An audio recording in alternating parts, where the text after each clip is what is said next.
मौला अली शेर खुदा ने अता फरमाया था। इस सोच की बुनियाद पर पाकिस्तान बनाया गया, इस सोच की बुनियाद पर, और इसी सोच को आगे लेकर के जाया गया।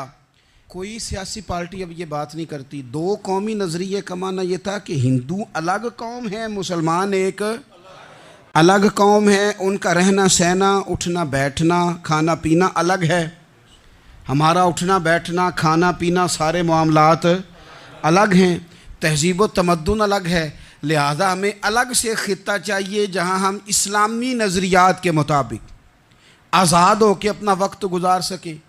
इस दो कौमी नज़रिए की बुनियाद पर, दो कौमी पहले तो अल्लामा इकबाल इसके कायल नहीं थे। अल्लामा इकबाल का पहले ख्याल ये था कि सारे जहाँ से अच्छा हिंदुस्तान हमारा, ये इकबाल ने लिखा था। फिर इकबाल कहते हैं मेरी सोच बदली और फिर मैंने कहा कि नहीं, ख़ित्तों के ज़ोर पे नहीं,